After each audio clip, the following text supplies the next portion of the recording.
ISSD. ഇനി പഠിക്കാം, ജയിക്കാം, നയിക്കാം. NEET വിഷയവുമായി ബന്ധപ്പെട്ട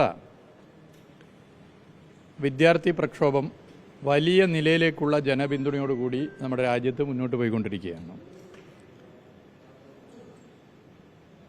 രാജ്യം ഭരിക്കുന്നവർ എല്ലാ നിലയിലും അതിനെ ചെറുക്കാൻ ശ്രമിച്ചിട്ടും ചെറുക്കാൻ പറ്റാത്ത സ്ഥിതി വരുന്നു.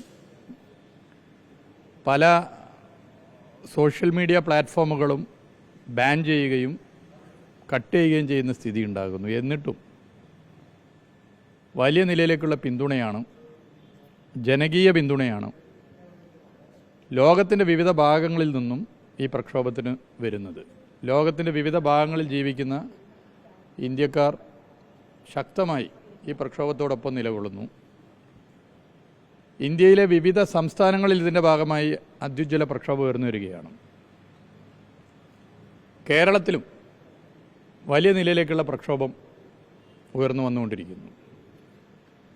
രാജ്യത്ത് ഈ പ്രക്ഷോഭം നടത്തുന്നവരെ ഭരണഘടനാ വിരുദ്ധമായി ഭീകരമർദ്ദനവും കള്ളക്കേസുകൾ വലിയ വകുപ്പുകൾ ഉപയോഗിച്ച് ചാർത്തുകയും ചെയ്യുന്ന സ്ഥിതിയാണുള്ളത്. ഭരണഘടനാ വിരുദ്ധമാണിത്. പ്രതിഷേധിക്കാൻ, പ്രതികരിക്കാൻ ഏതൊരു പൗരനും അവകാശമുള്ള രാജ്യമാണ് ഇന്ത്യ. പക്ഷേ കള്ളക്കേസെടുക്കുന്നു, ഭീകരമർദ്ദനം ഇതിൻ്റെ ഭാഗമായിട്ട് വിദ്യാർത്ഥികൾക്കുണ്ടാകുന്നു. ഡൽഹിയിലും വിവിധ ആളുകൾ പ്രക്ഷോഭത്തിൽ പങ്കുകൊണ്ടു. കേരളത്തിൻ്റെ മുഖ്യമന്ത്രിയും ഡൽഹിയിൽ പ്രക്ഷോഭത്തിൽ പങ്കെടുത്ത വ്യക്തിയാണ്. അദ്ദേഹം ആ പ്രക്ഷോഭത്തിൽ പങ്കെടുത്തു. അദ്ദേഹത്തിൻ്റെ ബോഡി ലാംഗ്വേജ് നോക്കൂ, വലിയ താല്പര്യമില്ല എന്നൊക്കെയുള്ള പ്രചരണമുണ്ട്. ഞാൻ അതിലേക്കൊന്നും കിടക്കുന്നില്ല.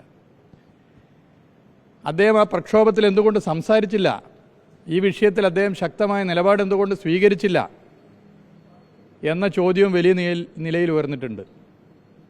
ഒരു മുഖ്യമന്ത്രി ഒരു പ്രക്ഷോഭത്തിൽ, അതും മറ്റൊരു സംസ്ഥാനത്ത്, അതും രാജ്യത്തിൻ്റെ തലസ്ഥാനത്ത് പങ്കെടുക്കുമ്പോൾ സ്വാഭാവികമായും അതിൽ രണ്ട് വാക്ക് പറയുക എന്നുള്ളത് സാധാരണ നടക്കുന്ന കാര്യമാണ്. പക്ഷേ അദ്ദേഹം അവിടെ ഒന്നും പ്രതികരിച്ചിട്ടില്ല. ഈ വിഷയത്തിൽ ശക്തമായ പ്രതികരണം കേരളത്തിൻ്റെ മുഖ്യമന്ത്രിയുടെ ഭാഗത്തു നിന്ന് ഉണ്ടായിട്ടില്ല. ഇത് ചർച്ച ചെയ്യപ്പെടുന്ന ഘട്ടത്തിലാണ് കേരളത്തിൽ ജനാധിപത്യപരമായി സമരം ചെയ്യുന്ന, അതായത് ദില്ലിയിലെ വിദ്യാർത്ഥി സമരത്തിന് ഐക്യദാർഢ്യം പ്രഖ്യാപിച്ചുകൊണ്ട് ജനാധിപത്യപരമായി കേരളത്തിൽ സമരം ചെയ്യുന്നവർക്കെതിരെ ശ്രീ VD സതീശൻ്റെ സർക്കാർ കേസെടുക്കുന്നത് വളരെ ഗൗരവമേറിയ വിഷയമാണ്. എറണാകുളത്ത് പനമ്പള്ളി നഗറിൽ റാപ്പർ വേടൻ്റെ നേതൃത്വത്തിൽ നടന്ന പ്രതിഷേധ സൂചകമായ പരിപാടിയിൽ പങ്കെടുത്തവർക്കെതിരെ പോലീസ്, PD സതീശൻ സർക്കാരിൻ്റെ പോലീസ് കേസെടുത്തിരിക്കുകയാണ്.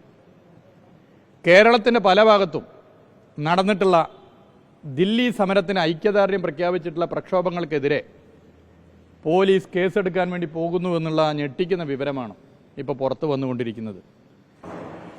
ഭരണകക്ഷിയിലെ യുവജന സംഘടനാ നേതാക്കന്മാരും വിദ്യാർത്ഥി സംഘടനാ നേതാക്കന്മാരും യൂത്ത് കോൺഗ്രസിൻ്റെയും KSUവിൻ്റെയും നേതാക്കന്മാർ പരസ്യമായി ഈ സമരത്തിൽ പങ്കെടുക്കുമ്പോൾ പോലീസിൻ്റെ നിലപാടിനെതിരെ പ്രതികരിക്കുന്ന വീഡിയോകൾ നിങ്ങൾ ഇതിനകം തന്നെ കണ്ടു കാണും. ഇപ്പം ഇങ്ങനെയുള്ള പശ്ചാത്തലത്തിൽ ഇത് വളരെ ഗൗരവമേറിയ വിഷയമായി മാറിയിരിക്കുന്നു.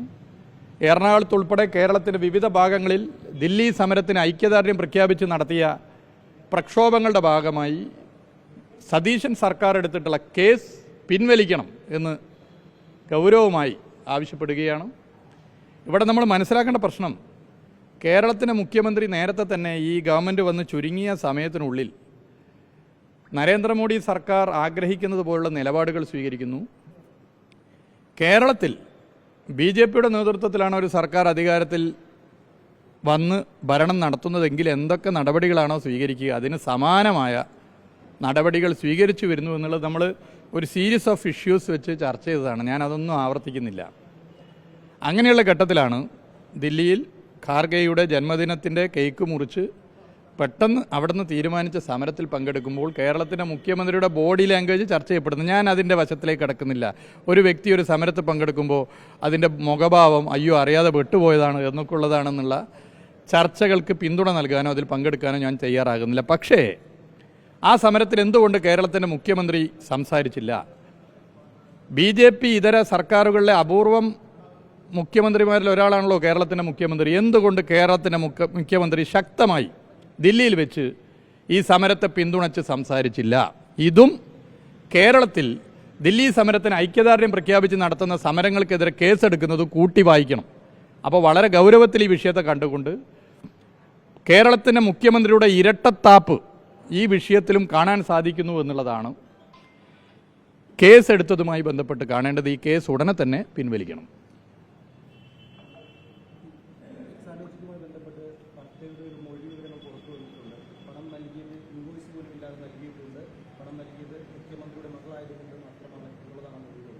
അറിയില്ല, അറിയാത്ത കാര്യങ്ങൾ പറയാൻ പറ്റില്ല. അല്ലാതെ നേരത്തെ പറഞ്ഞല്ലോ, ആ കാര്യങ്ങൾ നേരത്തെ പറഞ്ഞല്ലോ, കേസുമായി സഹകരിച്ചാണ് പോകുന്നത്. മറ്റു കാര്യങ്ങൾ ഇപ്പോൾ ഒരു വാർത്തയുടെ ഭാഗമായി നമുക്ക് പറയാൻ പറ്റില്ല. കേരളത്തിൽ പോലീസിനെ ആക്രമിക്കുന്ന നിലയിലേക്ക് ഭീഷണിപ്പെടുത്തുന്ന നിലയിലേക്ക് KSU കോൺഗ്രസ് ഒക്കെ മാറിയിരിക്കുന്നു. കഴിഞ്ഞ ദിവസങ്ങളിൽ നമ്മൾ കണ്ട അത് വളരെ ഗൗരവമുള്ള വിഷയമാണ്.